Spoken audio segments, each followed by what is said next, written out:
Hi there everyone, welcome to this week's video where we're going to be discussing Socrates and Dr. Martin Luther King Jr. on civil disobedience. In particular, we're looking at the Crito dialogue written by Plato, but about the character and written, primarily through the character Socrates' mouth. And the letter from a Birmingham Jail, a very famous piece of American literature and American political writing that speaks to the importance of civil disobedience. We're now entering on the part of the class where we're going to be talking about various kinds of moral debates. So ethicists disagree with one another, just as regular people disagree with one another about what actions are ethical and what actions are unethical. How should we feel about various different kinds of practices and things that have taken place in the past or, in some cases, in our present. So the next few readings are structured such that we're going to hear, we're going to do two readings. We're going to hear from one representative that is going to argue for some hypothesis, and we're going to see some one write against that idea. So in this case, we have Socrates writing against civil disobedience and Dr. Martin Luther King Jr. writing for civil disobedience. This is a really interesting and important, but also obviously very controversial topic for the times that we live in. For my syllabus for this class, I used as my image, I have an image usually on the front page of my syllabi, and I selected for this year an image of the encampment for Palestine at the UNM campus. So, as you may or may not know, this has been a hot button political issue for the last few months, is that students at various colleges and universities have claimed various, public places and set up shop to camp out in order to stand in solidarity with the Palestinian people and to try to get their universities to disclose their ties to Israel and to divest from them. This student movement is really interesting because it's very much based on the student movement in the past against apartheid in South Africa, which at the time universities fiercely opposed, but later came to embrace the protesters as part of their own legacy. In other words, the Palestinian encampments have involved at various kinds of universities, different degrees and different tactics involving civil disobedience.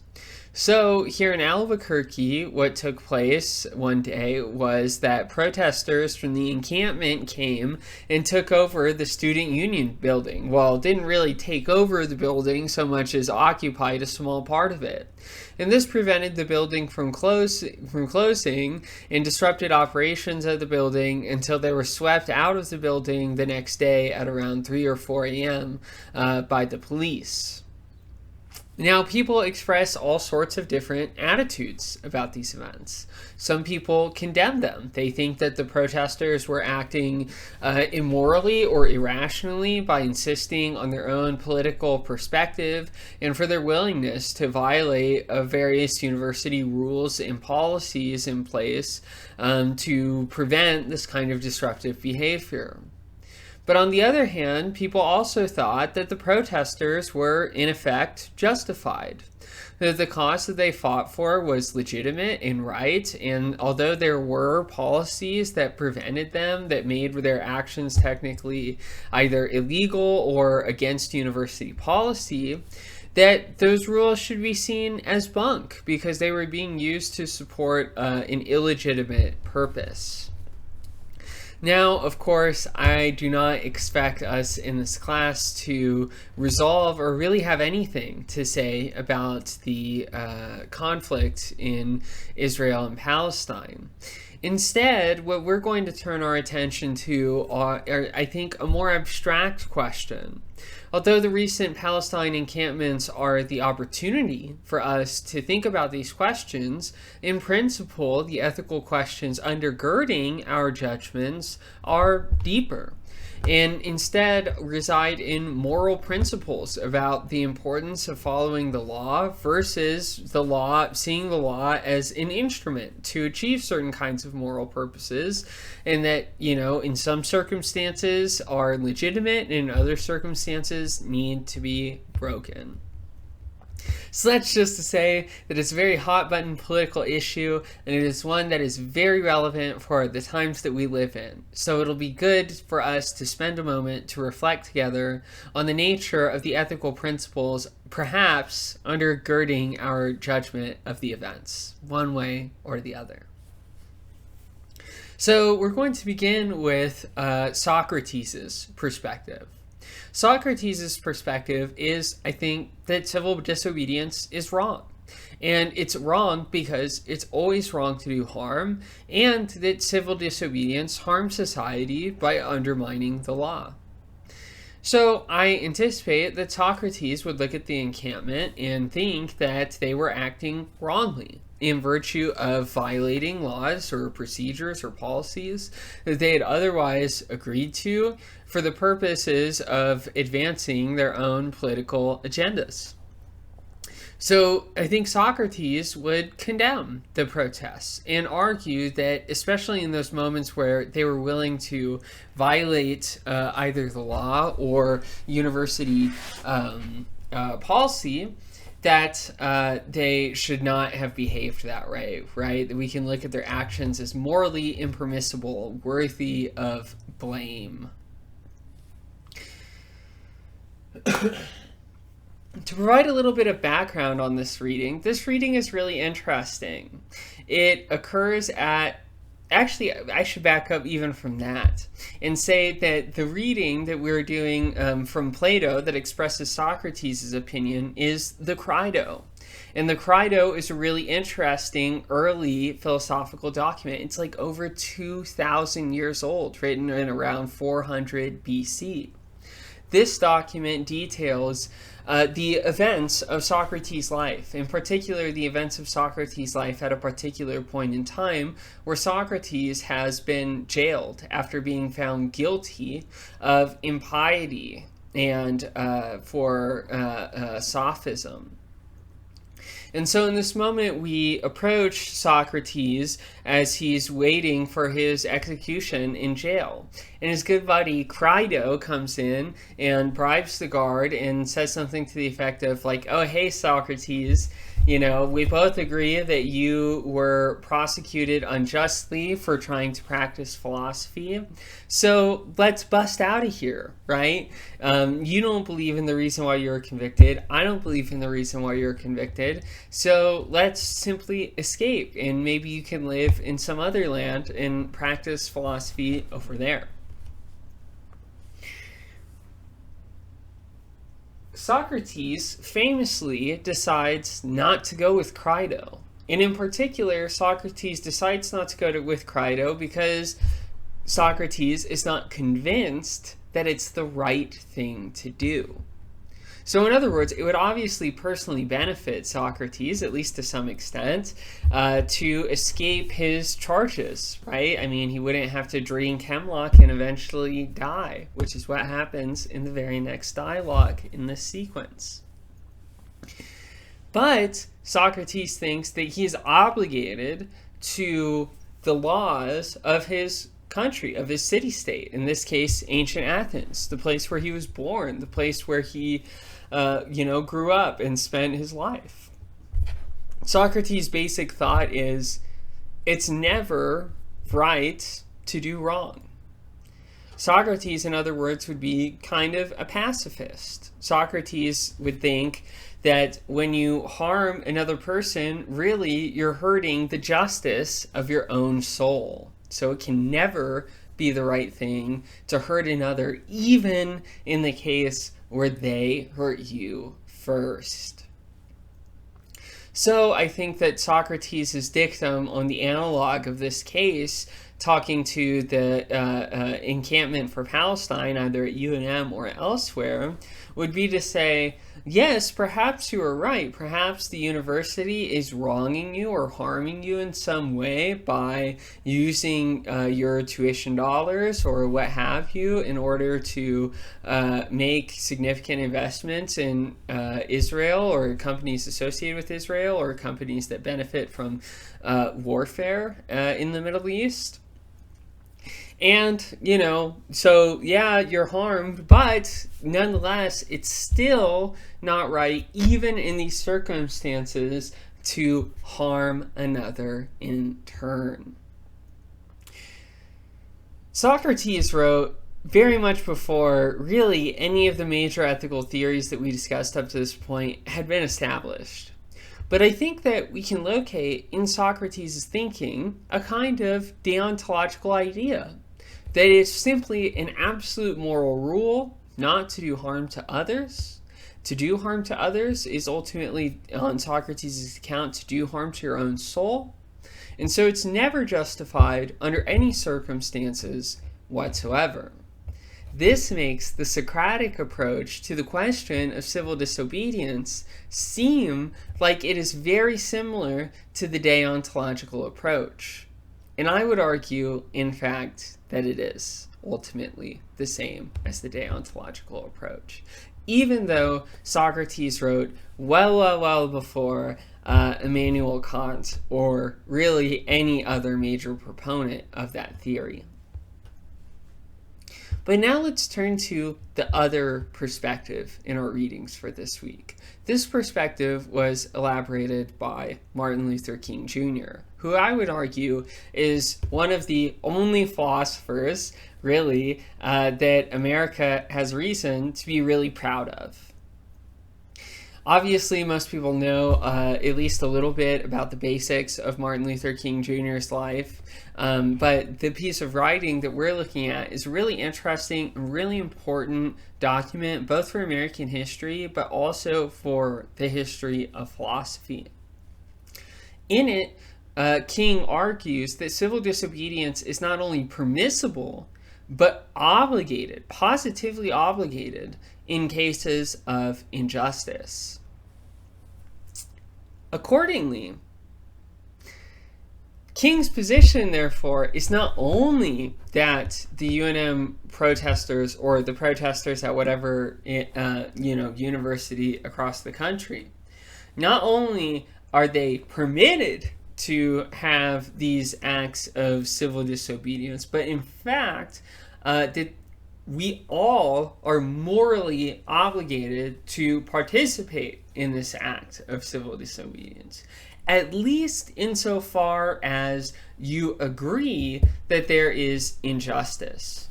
So, for example, if you're sympathetic with the state of Israel, right, you might think that, well, the cause of those who are disobeying is wrong, so I don't support them. Right? That's not really the case that we're talking about. In this case, we're trying to grant that the protesters are fighting for some form of justice, right? But instead, we're focusing on the moral principle of whether violating the law is permissible in such circumstances or not.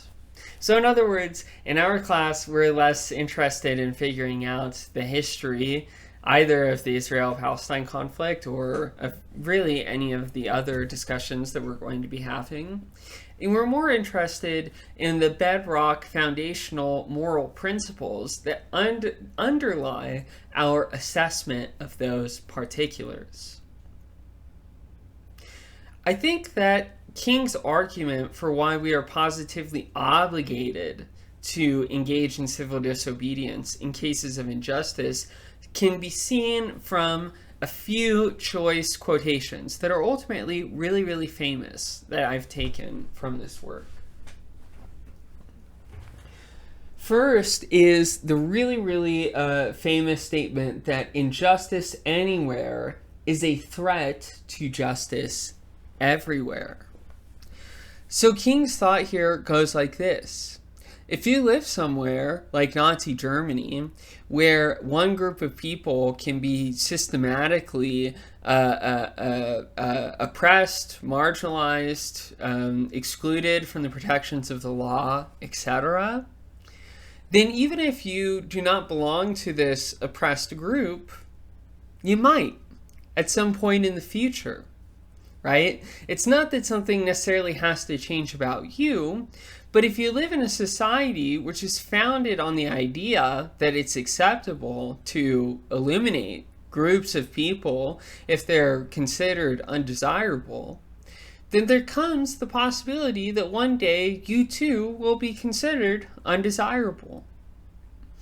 So, in other words, if you live in a society where a group of people can be systematically excluded or harmed with no consequence, then you live in a society that does not have any robust commitment to justice.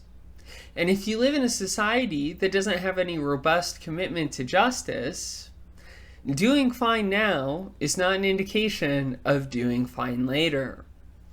So in other words, King is trying to argue that actually everyone has an interest, even in the protections for minorities that they are not a part of.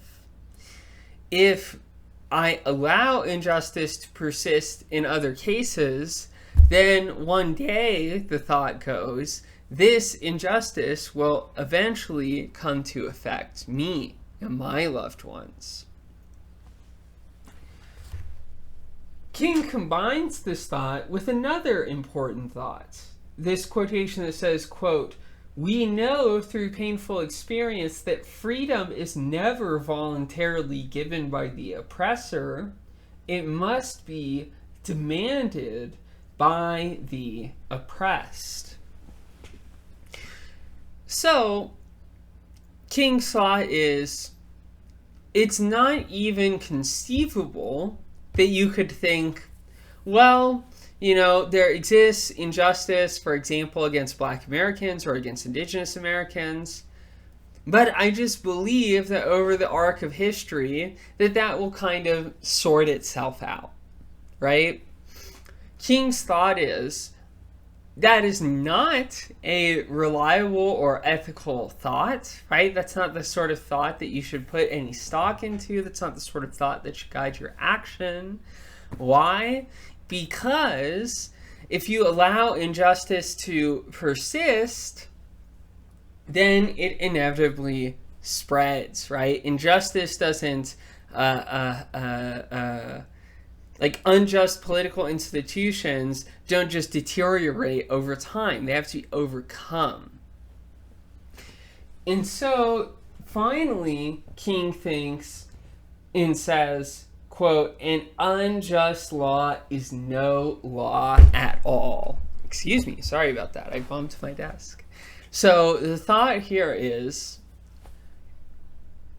the law, what constitutes the laws and rules of society in which we agree, are just a kind of shorthand for the moral reasons that we give each other in our assessments of our behavior. So in other words, the law only has as much force as it has morality.